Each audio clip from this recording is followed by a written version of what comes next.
The Golf R has always been an overachieving hot hatch.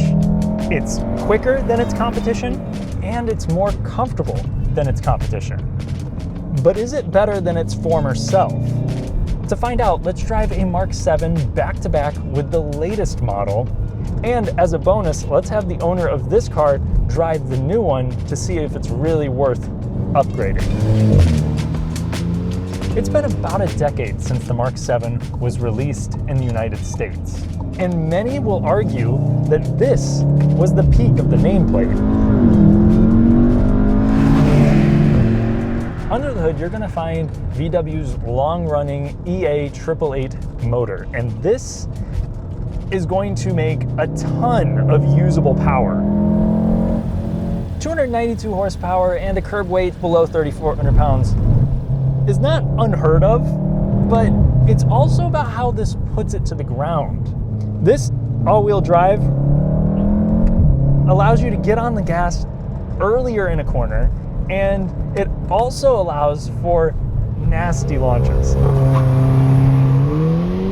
can also still have good fun in a low traction situation. It's not just about being the fastest car, it's also about being as usable as possible. So, you know, the power band works into that.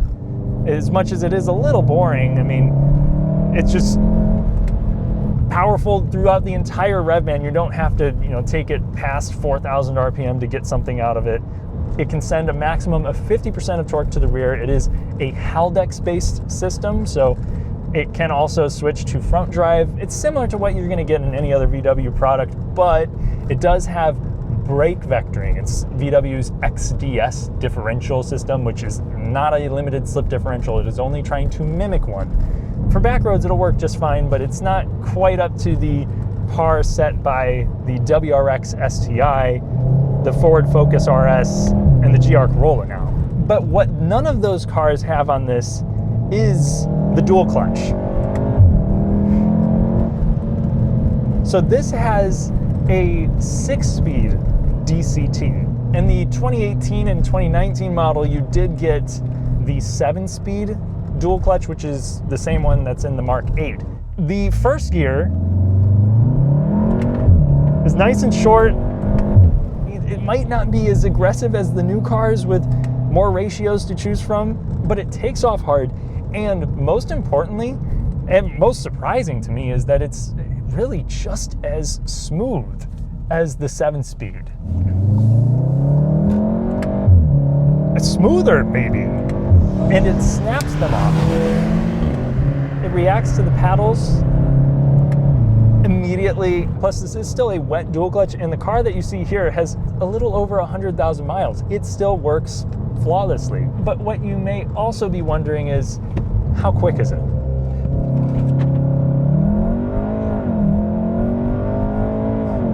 Zero to 60 in 4.7 seconds, going up a slight slope, is not shabby. That's faster than any new hot hatch sport compact on the market in 2025. And while this owner did put on a air intake to get a little bit more of an induction sound, and he also deleted one of the resonators on the exhaust, there's no tune on it or anything. A crucial advantage to the Mark 7 over the 8.5 is the available manual transmission. It's a little slower to 60, but it gives the R more personality, something that the powertrain could definitely use. Even if the shifter was a bit rubbery, if you value engagement over acceleration, it's a great option. In its most aggressive setting, the Golf R is confident. It reacts to my mid-corner corrections with very little drama. The steering is precise, though I do wish that it maybe built up in weight a little bit more. There's a little bit of feedback. It's not super talkative. It's light and easy to just flick around. It does still have a tendency to push a little bit. The steering isn't as sharp as, say, an Elantra N, but it is planted. For this being how old it is, and I'm very impressed with the body control. Switching the car into its comfort setting reveals the grand touring layer of the Golf R. This is smooth, and it just isolates you from the road very well. Train tracks, mild potholes and such, this handles it all with ease. Really, in this comfort setting, it just feels like a normal Golf. VW has applied the Porsche mindset to the Golf R over the years. Looking at the Mark 8, it is sharper than the Mark 7, and there's also a lot more lighting. So VW is, giving you the light bar, all the tacky stuff that you can think of, including lighting up the badge. It does look good though. And I think initially people were pretty critical of the car, including myself. I thought that especially the Mark 7.5 was a little bit more handsome, a little bit more restrained, but I don't know, seeing them side by side, I think that both have their own unique appeals. Curious to know what your thoughts are. So this actually does have thinner sidewall than the Mark 7. Some people with more torn up city streets to deal with might actually prefer the older car, though the bigger wheels and spoiler of the Mark 8.5 do a better job of making the R stand out as a hot hatch. As far as features go, the Mark 7 does get proximity entry as standard. This generation of Golf also has the fun little trunk release and still a very large trunk considering the footprint. You have a foldable middle seat, allowing you to store some long items, some skis, and with all the seats folded, the boxy silhouette really comes in handy. Now at 6'3", fitting behind myself is not something that I particularly want to do. I actually have enough headroom, and my knees, they are pinched by the door handle here, though if I needed to, I could absolutely sit behind myself for 20 minutes or so. Plus, defying the odds here, we actually do have rear console vents. That's something that a lot of new hatchbacks, new compact cars do not get. I think what most people miss about this era of VW is that we had modern tech, decent quality, and ease of use. So this does have buttons, dials, everything. It's not like the most, expensive feeling stuff, but they're something that you can use at a glance, no problem. You do also have a touchscreen here. It's small. If you go with the Mark 7.5, you do get an 8-inch screen versus I think this is like 6 inches. But it has the basics. It does have wired CarPlay. That's pretty cool to see. And this also comes with a build quality that is still strong. Like, got that solid door feel. The panels still all fit together nicely. It's not like a luxury vehicle. There's still definitely some cheaper materials. There's mostly plastic, but like everything that you want to be soft touch is. You have felt lining the door pockets here. You even get an adjustable center console, though funny enough, in the American models, it does not open. And when it comes to features, this generation Golf R had the things that a lot of people look for, but nothing extra. So you have heated seats, you have leather, you have power adjustments, including lumbar, which allow these seats to be quite comfortable. And you have a nice Fender audio system. So what more do you get with the Mark 8? What is the big reason to upgrade? Starting out with the back seat and the cargo area, it's virtually the same. Though, what I like about this is you actually have climate vents and heated rear seats with your own temperature control. And there's some noticeable additions up front too. Some things that people might be happy to see include an added head-up display, ventilated seats, and a big old sunroof. Hopefully it doesn't leak like some of the past VW products with these large sunroofs, but nonetheless, it does feel like a fresher cabin. It also retains a high level of practicality. You don't have the overhead storage compartment, unfortunately, but you do have a cup holder that's deployable. So it allows you to store some larger items in here, or a larger like thermos kind of thing, and then you can deploy that for smaller cups. Plus, the center console not only opens, but it retains the height adjustable function. I also appreciate the oversized paddle shifters. In a sporty car, you want to see stuff like that, especially if this is now automatic only. Now, the thing that caused the most controversy with this generation was how VW embraced frustrating tech. This, for 2025, is an all-new touchscreen, and it marks a large improvement over what we had prior. So it used to be smaller and slower, and these little sliders here, were actually not backlit even. In this, guys, I actually think this is pretty usable. I mean, if you want to pull up all of your climate stuff, you just tap one button there. Or if you just want to bring up quick settings, you have that right there.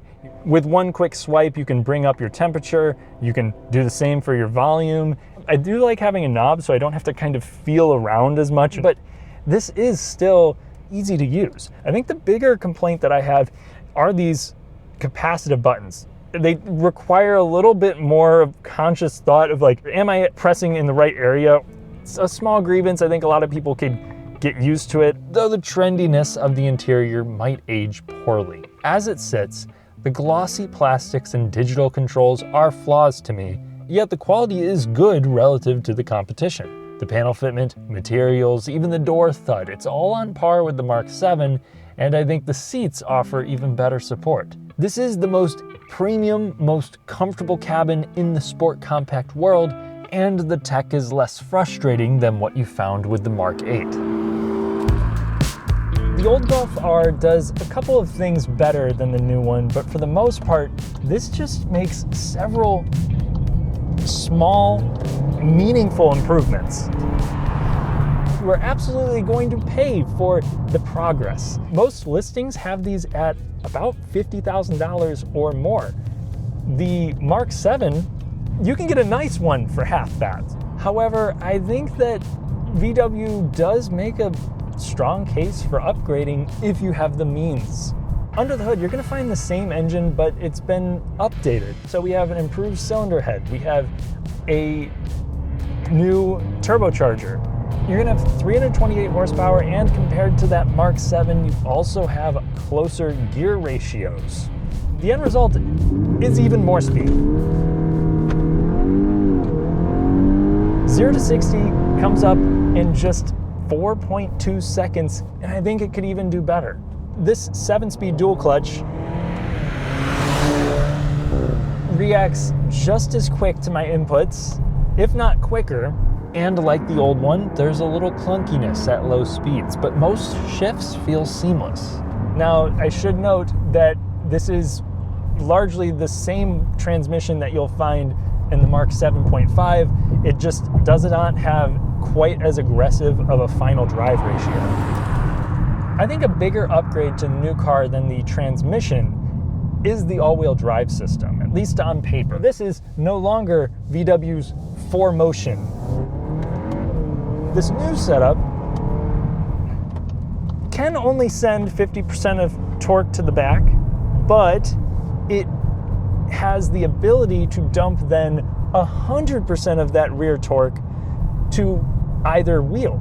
That means it has true torque vectoring, not brake vectoring. It does help it feel a little bit more happy to rotate. It's not like it's just immediately becoming a rear-wheel drive monster. And when it comes to the handling, it's even better.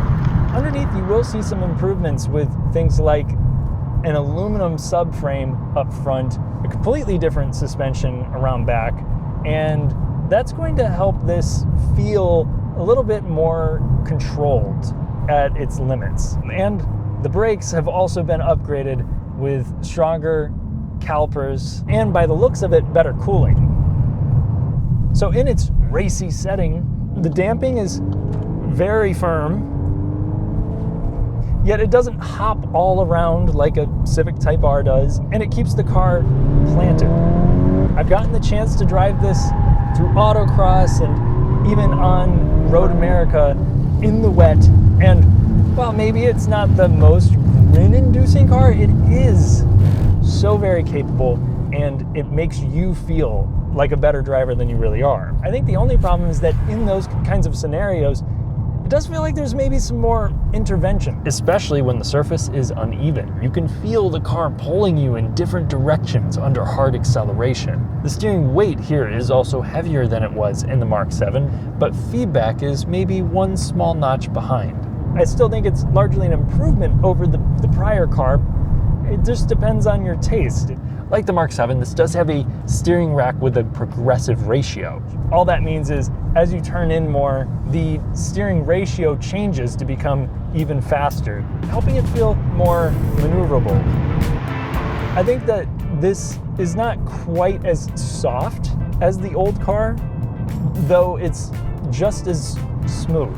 You can daily this absolutely no problems. Hitting a larger pothole, this still does have a sporty focus, so it will crash into the cabin. I've had that happen a couple of times in, downtown areas, but for the most part, it holds a big advantage over its competitors. And to the people that plan on modifying their hot hatch, the Mark 8R is even better equipped for additional power thanks to its more beefy DCT clutch.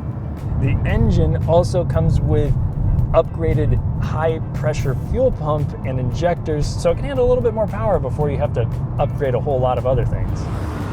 And another advantage that I think a lot of people forget about with the new car is that it is not a complete redesign. You still have a lot of components that have just been upgraded or tinkered with, some things even remaining exactly the same.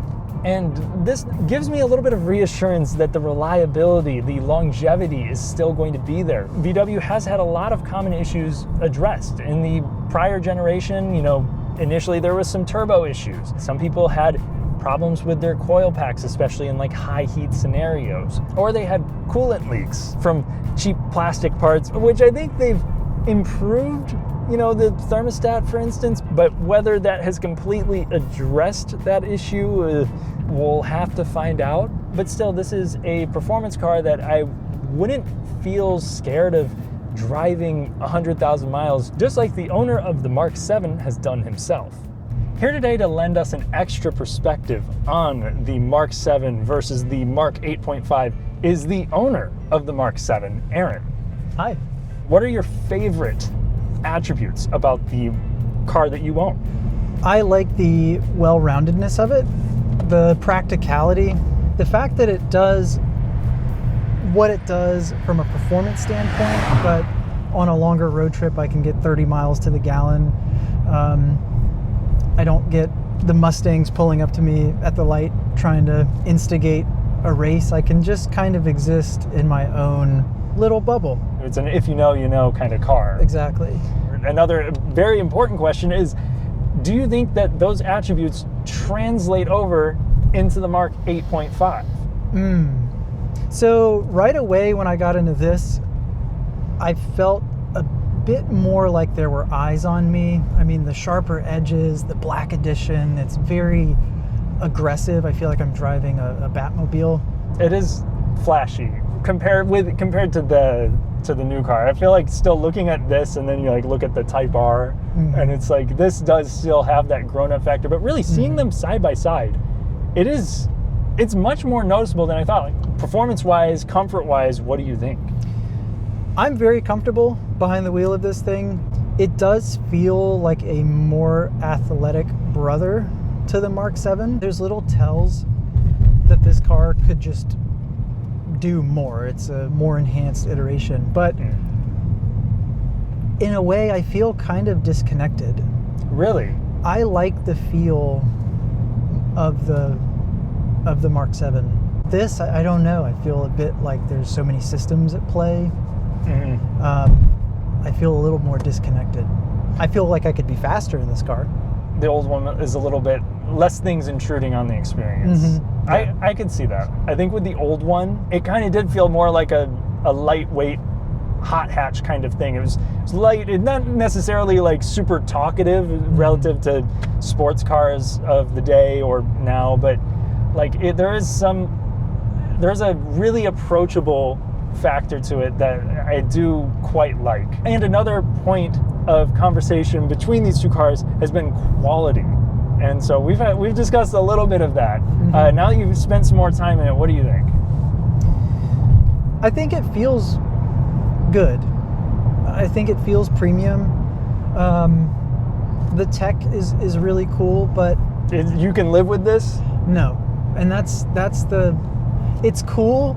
It has the cool factor, but I don't feel like you can just get in this car and go. And maybe that ties into the sense of feeling a bit disconnected. This is distracting. It's fairly intuitive, but not having a tactile button that you can just reach over and feel means I'm having to put my attention on it. and that's pulling me out of the driving experience. I'm sure with time, if you were to own this vehicle, you would get accustomed to that, and maybe there's like voice control. I don't know. Okay, so last major question then. If you were in the market for a new hot hatch, which one would you buy? This Still? all day, yeah. And do you ever see yourself upgrading to something like this? Absolutely. Yeah, I mean, I think part of my reservation is just because I have a bit of bias towards my car. I've owned it for a couple years. I have a lot of memories with that car. A sense of attachment, if you will. Barring that, I do think this is objectively a better car. It just is. It's faster, it's more sleek, it's more luxurious, I would say, in terms of the heated steering wheel, the ventilated seats. It's a nicer place to be, objectively. Yeah, this car gets my endorsement, seal of approval. Thank you so much for taking the time to let me drive your car back to back. I mean, this is a super special comparison. I think people have been wanting to see this for a while, so thank you so much. Comparing the old Golf R to the new one has made me appreciate both. Each update has taken baby steps forward. VW has boosted performance, added features, and eventually addressed prior oversights. The end result is a better car that stays true to the R mission. It's the ultimate hatchback. I'm sad to see the manual transmission leave the US market where 40% of buyers chose it, but I'll save that talk for another day. The chuckable handling, strong performance, excellent ride, and straightforward interior make me admire the Mk7. As far as my choice between the two goes, I can't make up my mind. I already have a stick shift in my garage to satisfy the enthusiast parasites, so the Mark 8.5 makes more sense. It is the best Golf R, yet for half the money, I could get a Mark 7 or 7.5 with 3 pedals if I please. So I'm undecided, but I can say this. If you've been looking to trade up, I think the level of effort that VW has put into the new Golf R makes it well worth your consideration. Thanks for watching. Please subscribe if you enjoyed the video. Consider becoming a member if you'd like to see more content and help support the channel. I'll catch you in the next one.